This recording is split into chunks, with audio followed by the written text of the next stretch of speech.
এই সংস্কার যদি মা বাবা ছোটবেলা থেকে দিত, সাহস পেত দুর্যোধন কেন হলো?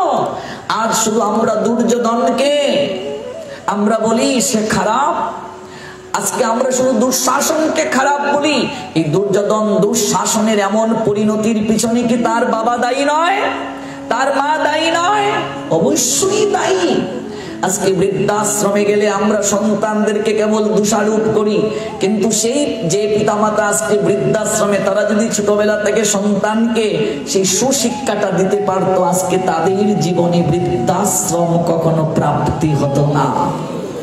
আসল জায়গায় আসুন, ভাগবত আমাদের সেই শিক্ষা দিয়েছে যে সন্তান ভক্ত হবে, বৈষ্ণব হবে। ভাগবত বলেননি আপনার সন্তান বাড়ি ছেড়ে আপনাকে রেখে চলে যাক, ভাগবত বলছে সবাইকে নিয়েই থাকুক আপনার সন্তান, কিন্তু আপনার সন্তানকে কলিযুগে বৈষ্ণব হতে হবে। কলিযুগে প্রত্যেকটা মানুষকে বৈষ্ণব হতে হবে, কারণ শ্রীকৃষ্ণ চৈতন্য মহাপ্রভু এসেছেন সবাইকে ভক্তি শিক্ষা দিয়ে বৈষ্ণব তৈরি করার জন্য। এটাই কলিযুগের মানুষের সৌভাগ্য। জীবে দয়া নামে রুচি, বৈষ্ণব সেবন ইহা হতে ধর্ম আর নাহি সনাতন। কলিযুগে আর কোনো ধর্মই নয়।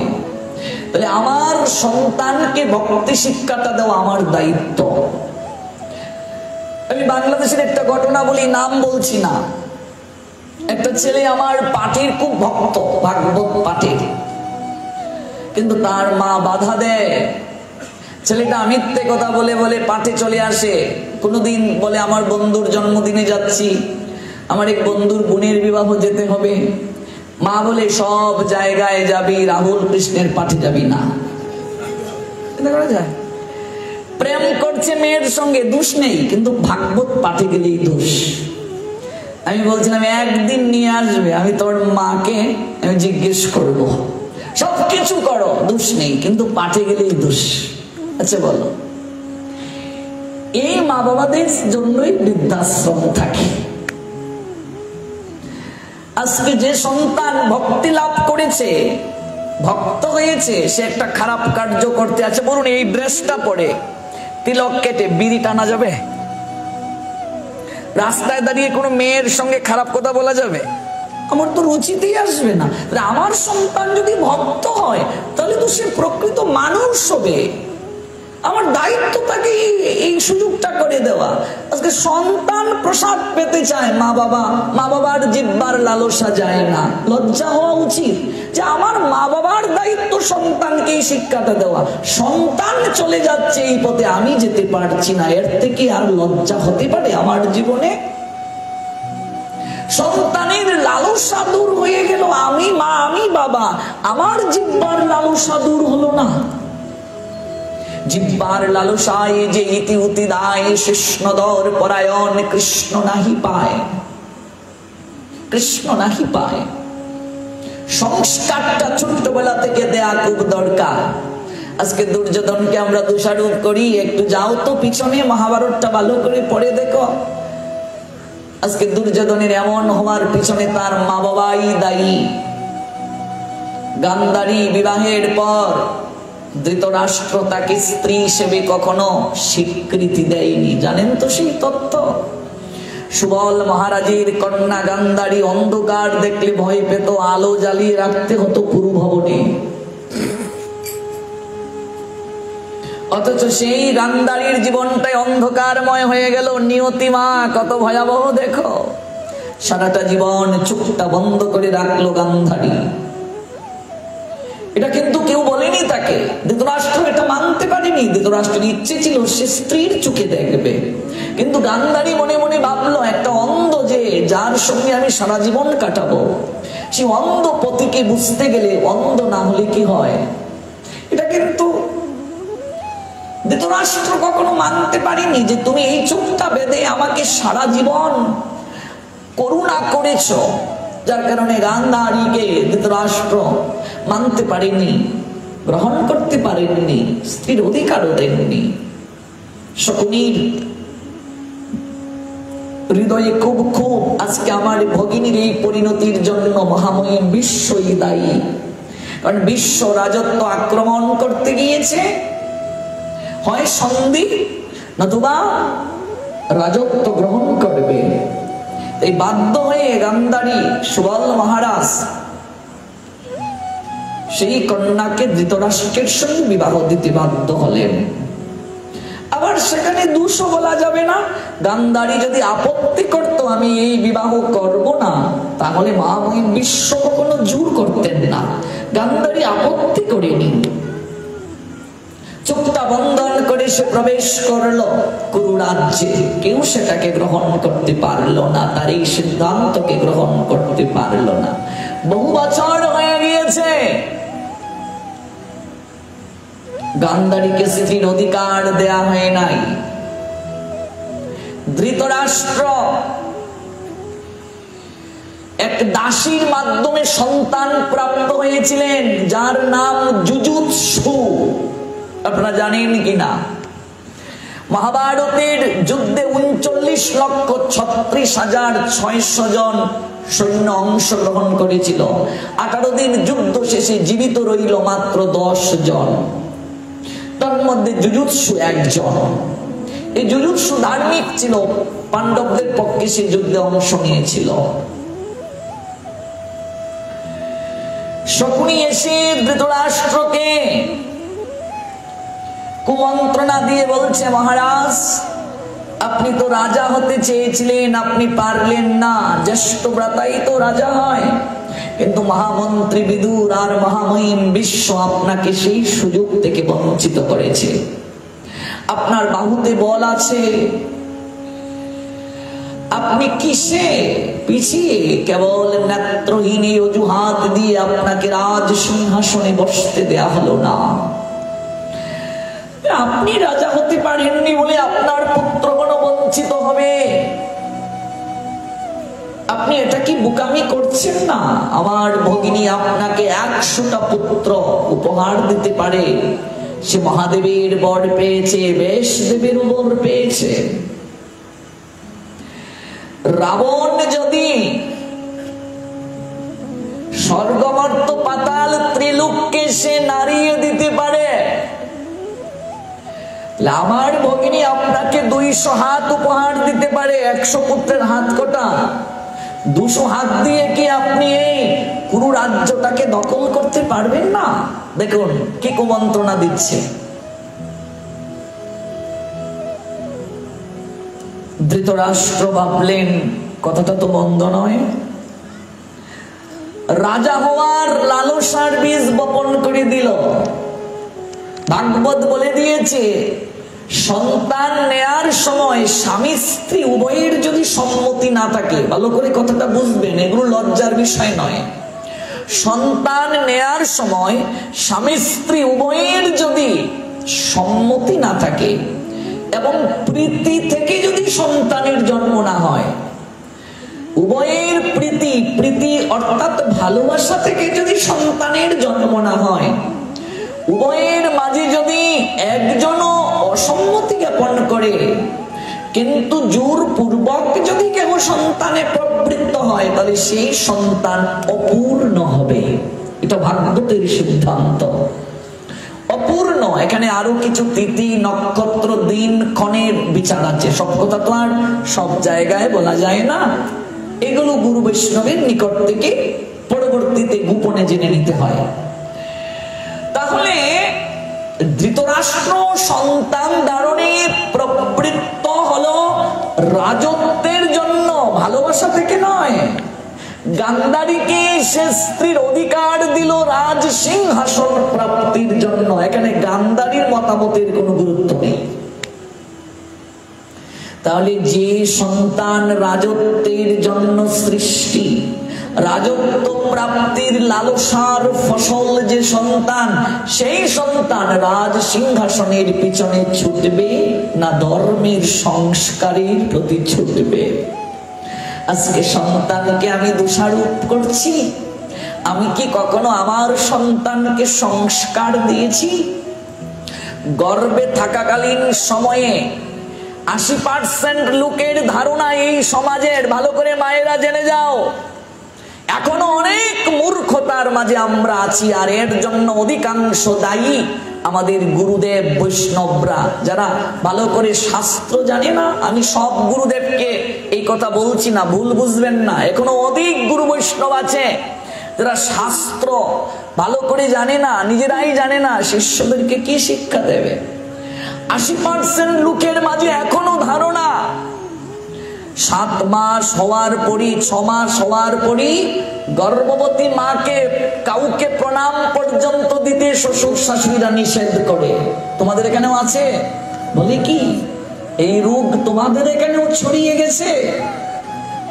ঠাকুর সেবা দিতে দেয় না, পুজো পার্বণ করতে দেয় না, বলে গর্ভবতী মায়েরা কাউকে প্রণাম দিতে নেই, পুজো পার্বণ করতে নেই। এটাই হচ্ছে সবচেয়ে বড় মিথ্যে কথা আর সবচেয়ে বড় পাপ। গর্ভকালীন সময়ে বেশি করে ধর্ম পালন করতে হয়, পুজো পার্বণ করতে হয়, ব্রত আদি করতে হয়, ভগবানের নাম নিতে হয়। তাহলে তোমার সন্তান গর্ভ থেকেই ধার্মিক হয়ে বের হবে। এই ভুলটা আজকে সংশোধন করে যাও। হাজার হাজার শ্লোক রয়েছে শাস্ত্রে এই নিয়ে। তার প্রকৃষ্ট প্রমাণ হলেন প্রহ্লাদ মহারাজ, তার প্রকৃষ্ট প্রমাণ হলেন শুকদেব গোস্বামী পাদ। যে ভাগবতের কথা আমরা শুনি, ভাগবতের প্রহ্লাদ চরিত্র বাদ দিলে ভাগবত সম্পূর্ণ না অসম্পূর্ণ? অসম্পূর্ণ। সেই প্রহ্লাদ অসুরের বীর্যে, প্রহ্লাদের বাবা কি ভক্ত ছিলেন? ভালো মানুষ ছিলেন? কে ছিলেন? হরিবিদ্বেষী অসুর। অসুরের বীর্য থেকে প্রহ্লাদ, তাহলে বীর্য যেমন পরাক্রমটাও তেমন। শাস্ত্র বলছেন যত্র বীর্য তত্র পরাক্রম, বীজ যেমন ফসল তেমন। তাহলে অসুরের বীর্যে অসুর না হয়ে ভক্ত কেমন করে হলো প্রহ্লাদ? প্রশ্ন আসতে পারে কি পারে না? বীর্যটা তো অসুরের। আচ্ছা বলো, আমের বীজ থেকে কি জাম হবে? তো আমের বীজ থেকে তো আম হওয়ার কথা। তাহলে অসুরের বীর্যে ভক্ত হয়ে গেল গর্ভ সংস্কারের কারণে, মায়ের কারণে। প্রহ্লাদের মায়ের নাম কয়াদু। আজকে যে তত্ত্ব জেনে যাচ্ছ এই ভুল আর করবে না। এবং যারা আসে নাই তাদেরকেও এটা বলবে। এই নেটে রেকর্ড হচ্ছে, রেকর্ডগুলো শোনাবে সবাইকে। আদিকালে অনেক শ্বশুর শাশুড়ি, তাদের শ্বশুর শাশুড়িরাও 4-5 মাস হওয়ার পরে আর ঠাকুরের পুজো দিতে নিষেধ করেছে, প্রণাম দেয় নাই। ওরাও জানে না, কোনোদিন জিজ্ঞেস করে নাই শাস্ত্রে কি আছে। ওরাও তাদের বউদেরকে নিষেধ করে যাচ্ছে। এইভাবে পরম্পরা ক্রমে চলছে। যদি জিজ্ঞেস করা হয় কোথায় আছে গো লেখা, এই লেখা থাকুক আর না থাকুক শাস্ত্রে। আমাদের শ্বশুর শাশুড়িরা আমাদেরকে গর্ভবতী হলে ঠাকুরের পুজো দিতে দেয় নাই। কি যুগ যে আইলো, তোরা নতুন নতুন ভক্ত হইছস, নতুন নতুন শাস্ত্র তোরা বানাইলাইছস। অথচ যে বলছে জীবনে গিয়ে দেখো ভাগবত খুলেও দেখেনি, ভাগবত ওদের ঘরেও নাই। হিরণ্যকশিপু তখন আরাধনা করছেন। কার আরাধনা? ব্রহ্মার। এবার ইন্দ্রদেব ভাবছেন হিরণ্যকশিপু ব্রহ্মার আরাধনা করছে, ব্রহ্মাকে যদি সন্তুষ্ট করতে পারে বর নিয়ে আমাদেরকে সর্বপ্রথম স্বর্গ থেকে কান ধরে বের করে দেবে। তাহলে হিরণ্যকশিপুর স্ত্রী কয়াদু তো গর্ভবতী, অসুরের যে সন্তান আসবে সেও তো আমাদেরই শত্রুই হবে। এই সুযোগে হিরণ্যকশিপুর স্ত্রীকে হরণ করে নিয়ে ওই পেটের মাঝেই বাচ্চাটাকে মেরে ফেলতে হবে। আচ্ছা, এই কার্যটা কি কখনো স্বর্গের দেবতার রাজা হয়ে করা উচিত? যে পেটের ভিতরে আছে তার তো কোনো পাপ নেই। ইন্দ্র তখন কয়াদুকে, গর্ভবতী কয়াদু, তাকে হরণ করে নিয়ে যাচ্ছেন। তখন দেবর্ষি নারদ এসে সামনে দাঁড়ালেন। ওই দেখুন সব জায়গায় নারদ, নারদ ছাড়া তো আর জমে না। যত জায়গায় দেখবেন বিনা হাতে নিয়ে ওই নারদ আছে। নারদ জগৎকে শিক্ষা দেওয়ার জন্য তিনি সব জায়গায় লীলায় পুষ্টি সাধন করেন। নারদ এসে বললেন, ইন্দ্র, ছি ছি ছি ছি ছি ছি, তুমি দেবতার রাজা হয়ে এই কার্য করছো? লোকে তোমায় পূজিত করবেই না, বরং তোমার নামে কলঙ্ক দেবে। তুমি এক অবলা নারীকে তার পতির অবর্তমানে গৃহ থেকে নিয়ে যাচ্ছ। কিসের তুমি দেবরাজ? কাপুরুষ তুমি। সামর্থ্য থাকলে যুদ্ধ করে তাকে পরাজিত করে স্ত্রীকে হরণ করে নাও। তার স্বামী আরাধনা করছে, হোক সে অসুর, এরপরও তুমি এই অন্যায় করতে পারো না। তুমি আরেকবার অন্যায় করেছিলে, ওই অন্যায়ের কারণে তুমি শূকর যোনি প্রাপ্ত হয়েছিলে ইন্দ্র। সেই শূকর যোনি থেকেও আমি তোমায় উদ্ধার করেছিলাম। নারদ বলছেন, তুমি ভাবো না যে সব সময় আমি তোমায় উদ্ধার করব। আমি বাধা হয়ে দাঁড়িয়েছি, দেখি তুমি কি করে ওই কয়াদুকে নিয়ে যাও। এখানে আরেকটা প্রশ্ন আপনাদের ইচ্ছে যাচ্ছে না মনে, ইন্দ্র কি করে শূকর হয়েছিল? একটু বলবো। দেবগুরু বৃহস্পতি ইন্দ্রের গুরুদেব। গুরুদেব একদিন প্রবেশ করলেন ইন্দ্রের রাজসভায়। আচ্ছা, গুরুদেব যদি গৃহে আসে, ভালো করে এখানে একটি তত্ত্ব জেনে যাও। গুরুদেব যদি গৃহে আসেন, আপনি যে কাজে থাকবেন সঙ্গে সঙ্গে সেই কাজ থেকে আপনাকে বঞ্চিত হয়ে গুরুদেবকে স্বাগতম জানাতে হবে। দুর্যোধনের ঘটনা কিন্তু আমার মনে আছে, আবার ফিরে যাব, ভয় পাওয়ার কিছু নেই। গুরু বৈষ্ণব আপনাকে একটা আদেশ দিলেন, অনেকে বললাম এই প্রসাদ পেতে বসো, সে জপমালা জপ করছে করছে করছে, এটাও এক প্রকার বৈষ্ণব অপরাধ। গুরু বৈষ্ণব আদেশ করার সঙ্গে সঙ্গে আমাকে জপমালা রেখে দিতে হবে, তার আদেশ পালনটাই ধর্ম আমার ক্ষেত্রে। গুরুদেবের কাছে যাব, তার মুখনিসৃত বাণী আমার কাছে ধর্ম। এখানে গিয়ে আমি জপ করব, গুরুদেবের মুখের কথা শুনব, এটাও এক প্রকার অপরাধ। নাম অপরাধ বলে গণ্য, কারণ গুরুকে অবজ্ঞা করা এক প্রকার অপরাধ। গুরুদেব আপনার গৃহে এসেছেন, আপনি যদি ভগবানের সেবা কাজেও থাকেন, ভগবানের অর্চনেও থাকেন, অর্ধেক অর্চন করেছেন, সঙ্গে সঙ্গে অর্চন রেখে এসে গুরুকে স্বাগত জানাতে হবে। কারণ গুরুদেব হলেন সবার উপরের স্থানে। সাক্ষাৎ হরিতেন সমস্ত শাস্ত্রই রুক্তস্ততা ভাববত এব সদ্বি, কিন্তু প্রভুরীয় প্রিয় এব তস্য বন্দে গুরুশ্রী চরণারবিন্দম।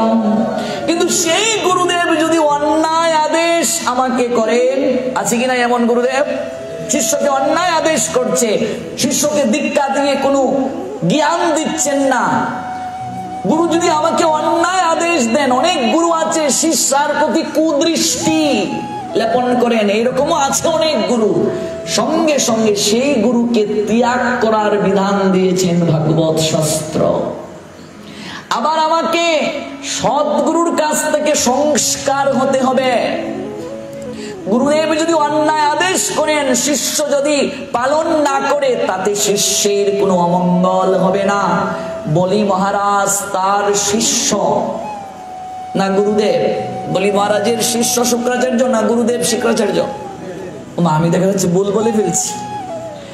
বলি মহারাজের গুরুদেবের নাম কি? শুক্রাচার্য। বলি মহারাজের গুরু শুক্রাচার্য। সেই গুরুদেব শিষ্যকে বলছেন, তুমি এই বামনকে দান করিও না। আচ্ছা, তাহলে গুরু আদেশেই তো শ্রেষ্ঠ। তাহলে বলি মহারাজ কি তার গুরুদেবের বাক্য মেনেছিলেন কি মানেননি বলেন? তাতে তার পাপ হয়েছিল? বরং ভগবান তার চরণ রাখলেন মস্তকে, আর সুতলে তিনি দ্বার রক্ষক হবেন, কৃপা করলেন। গুরুদেব অন্যায় আদেশ করেছেন, ওই অন্যায় আদেশ বলি মহারাজ গ্রহণ করেননি, গুরুকে ত্যাগ করলেন, তিনি অপরাধ হয়নি। পরশুরাম বিশ্বকে বলেছেন তুমি অম্বাকে বিয়ে করো। গুরুদেব বলেছেন কি বলেননি? বলছে গুরুদেব আমি তো ব্রহ্মচারী, প্রতিজ্ঞা করেছি। বলছে আমি বললাম তুমি বিয়ে করো। বলছেন আপনার সব আদেশ আমি পালন করব, কিন্তু এই আদেশটা আমি পালন করব না। বিশ্ব গুরুদেবের আদেশ মানলেন না। বিশ্বের কি অপরাধ হয়েছিল? আচ্ছা, বিশ্বের কি গুরু ভক্তি কম ছিল? একটুও কম নয়। গুরুদেবের প্রতি ভক্তি ঠিকই আছে, কিন্তু গুরুদেব যদি অন্যায় আদেশ আমাকে করেন, আমি সেই আদেশ যদি পালন না করি, তাতেও আমার কোনো অকল্যাণ হবে না, অধর্ম হবে না। শাস্ত্রে বহু প্রমাণ আছে। গুরুদেব যদি আমার গৃহে আসেন, তত্ত্বদ্রষ্টা সদ্গুরু, সঙ্গে সঙ্গে আমি যে অর্চন করতেও থাকি, সঙ্গে সঙ্গে এসে গুরুকে স্বাগত জানাতে হবে। সনাতন ধর্মের সর্বশ্রেষ্ঠ সম্মান কি? সর্বশ্রেষ্ঠ সম্মান অতিথিকে মাল্য দান করা, এই মালা পরিয়ে দেওয়া সনাতন ধর্মের সর্বশ্রেষ্ঠ সম্মান। প্রদীপ দ্বারা বরণ করা, এর থেকে সম্মান আর সনাতন শাস্ত্রে কিছু হতে পারে না। আমরা সনাতনীরা অতিথিকে নারায়ণ স্বরূপে দর্শন করি। অতিথি মানে নারায়ণ। এবার একজন আমায় প্রশ্ন করেছিলেন, অতিথি যদি নারায়ণ হয়, আমার গৃহে অতিথি একাদশীর দিন এসে বলছে আমায় অন্ন দাও, এবার আমি কি করব? কি করবে গো? নারায়ণ বলতেছে খাওয়ার জন্য। একাদশীর দিন তোমার ঘরে যদি কোনো অতিথি আসে, তাকে যদি অন্ন খাওয়াতে হয়, বুঝবে নারায়ণ আসে নাই, তোমার ঘরে অসুর এসেছে। কারণ একাদশীর দিন অন্ন গ্রহণ যেমন পাপ, অন্ন দানও পাপ। আবার ভুল বুঝবেন না, বস্ত্র দান করে যদি কেউ বলে আপনি দান কেন গ্রহণ করলেন, অন্ন দান যেমন নিষিদ্ধ, গ্রহণও নিষিদ্ধ। কোন কোন জায়গায় দেখা যায় নাম কীর্তন যজ্ঞে, নাম কীর্তনের পার্টি যারা, ওদেরকে অন্ন রান্না করে দিতে হয় একাদশীর দিন। যে আয়োজনকারী দান করছে সে মহাপাপ করছে। একাদশীর দিন ভগবান বিষ্ণুর নিবেদিত প্রসাদ পর্যন্ত গ্রহণ নিষেধ। ওই অন্ন প্রসাদ রেখে দিতে হবে, যদি নষ্ট হয়ে যায় গঙ্গায় বিসর্জন দেবে, কিন্তু সেই অন্ন গ্রহণ করা যাবে না। কেবল জগন্নাথ ধামের ভিতরে একাদশী নেই, বাকি সব জায়গায় একাদশী ব্রত পালন করতে হবে, সব জায়গায়। গুরুদেব আসলেন, বৃহস্পতি, এদিকে ইন্দ্র নর্তকীদেরকে নিয়ে তিনি নাচ দেখছেন, আর গুরুদেব সেই জায়গায় এসে উপস্থিত। ইন্দ্র এতটাই নাচে মুগ্ধ, গুরুদেব যে এসে দাঁড়ালেন এই দৃষ্টি পর্যন্ত তার নেই। আসন থেকে উঠে যে গুরুদেবকে স্বাগত জানাবে, সম্মান করে মাল্যদান করে আসনে উপবেশন করাবে, এই চেতনা থেকে সে লুপ্ত হয়ে গিয়েছে।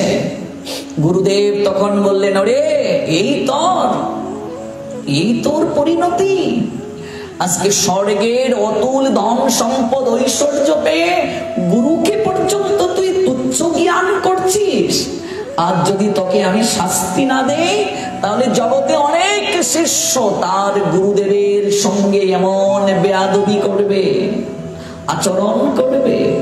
তাই আমি তোকে অভিসম্পাত দিলাম, তুই ইন্দ্রত্বের পথ থেকে পতন হয়ে তুই শুকর যোনিতে প্রাপ্ত হ। গুরুদেব তাকে অভিশাপ দিয়ে দিলেন, তুই শুকর যোনিতে জন্মগ্রহণ কর। ওই নারদ বলছেন, ইন্দ্র, একবার আমি তোমাকে শুকর যোনি থেকে উদ্ধার করেছিলাম, মনে আছে? আর এবার তুমি পরস্ত্রীকে হরণ করে নিয়ে যাচ্ছ। পতির অবর্তমানে তার স্ত্রী গর্ভবতী, গর্ভে সন্তান আছে, আর পতি সাধনা করছে হিমালয়ে, আর তুমি তাকে নিয়ে যাচ্ছ। তুমি না স্বর্গের রাজা? দেখো, ইন্দ্রকে দিয়ে এই জায়গায় জগৎকে শিক্ষা দিচ্ছেন। আচ্ছা, রাজা ইন্দ্রের কি এই জ্ঞান নাই? এই জ্ঞান যদি না থাকতো সে কি রাজা হতে পারতো? তাহলে এই কার্য কাদেরকে শিক্ষা দেওয়ার জন্য? আমাদেরকে শিক্ষা দেওয়ার জন্য।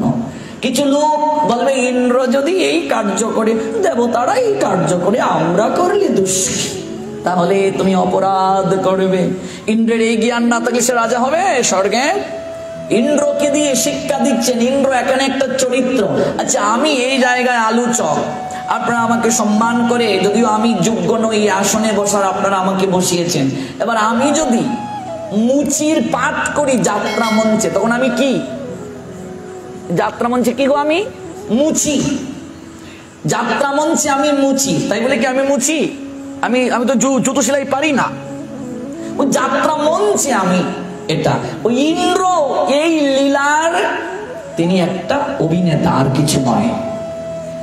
এই তত্ত্ব না জানলে আমরা ইন্দ্রের চরণে অপরাধ করব। কথা বুঝতে পেরেছ? শুকর যিনি প্রাপ্ত হলেন, শুকর কারা হয়? আমরাও শুকর হয়েছি কোনো এক জন্মে। শুকর বুঝো? শুয়োর। আবার যদি শুয়োরের বাচ্চা কাউকে বলে ফেলে, তাহলে তো সে রেগে মেগে একদম আমাকে এমন গালি দিতে পারলো। অথচ ভাগবত বলছে, পদ্ম পুরাণ বলছে, যারা তামাক খায় তারা পরবর্তী জন্মে শুকর হয়ে জন্মগ্রহণ করে গৌর প্রেমানন্দে। এটা আমার কথা নয়, পদ্ম পুরাণের একটা শ্লোক আছে। আমাকে আবার কেউ গালি দেবেন না। তামাক যারা খায়, নেশা যারা খায়, আর দ্বিতীয় কোন কার্যের জন্য শুকর হয়? যারা বিষয়ে প্রাপ্ত হয়ে, বিষয়ে নিবদ্ধ হয়ে গুরু বৈষ্ণব ভগবানকে অপমান করে, তারা শুকর কুলে জন্মগ্রহণ করে। গুরুদেব বৈষ্ণব ভগবান, তাদের কৃপায় আমি ধন পেয়েছি, ঐশ্বর্য পেয়েছি, অথচ সেই গুরু বৈষ্ণবকে আমি ভুলে গেলাম, ভগবানকে আমি ভুলে গেলাম। আমি ধনে অহংকারে মত্ত হয়ে গুরুকে অবজ্ঞা করছি, ভগবানকে অবজ্ঞা করছি, বৈষ্ণবকে অবজ্ঞা করছি। যা, তুই বিষয়ে মগ্নতা শুকর যদি প্রাপ্ত হ।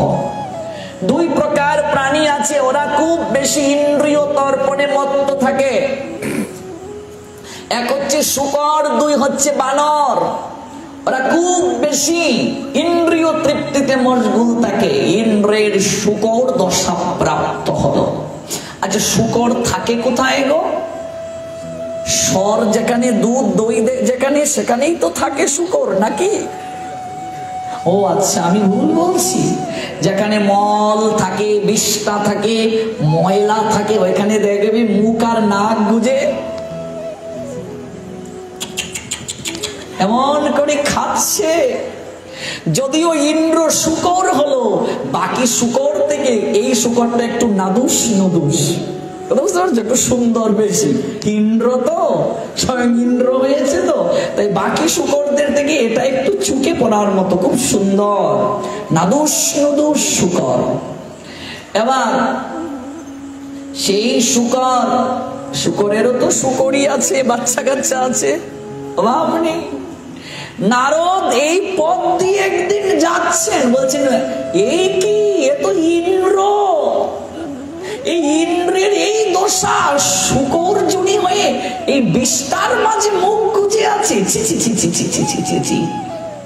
যেহেতু আমি এই পথ দিয়ে যাচ্ছি, দেখেই ফেলছি, তাকে যদি উদ্ধার না করি হয় কি করে? দেখো সাধু কত করুণাময় হয়, সাধুর হৃদয় কত নরম। সে শুকরের কাছে এসেছে, দেবর্ষি নারদ তিনি তাকে কৃপা করলেন। কি ব্যাপার ইন্দ্র, সে তো শুকর জনিতে, তুমি এই জায়গায় কি?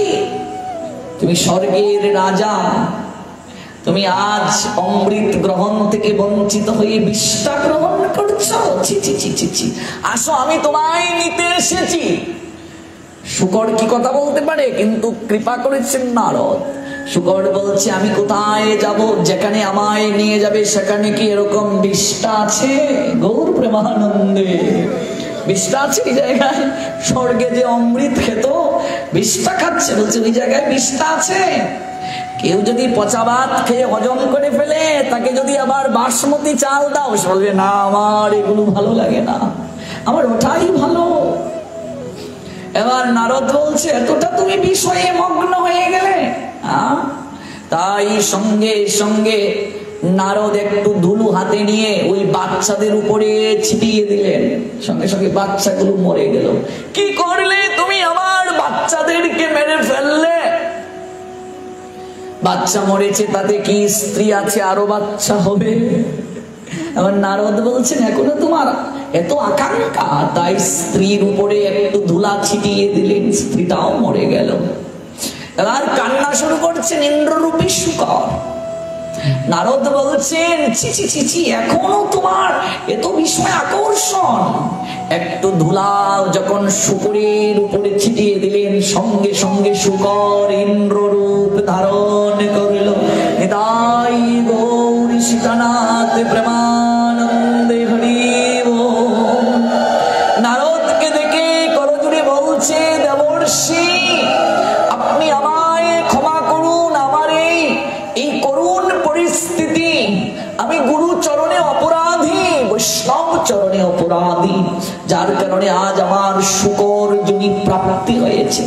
আপনি কৃপা করে আমায় উদ্ধার করেছেন, আমি জন্ম জন্মান্তরে আপনার কাছে চিরঋণী থাকব।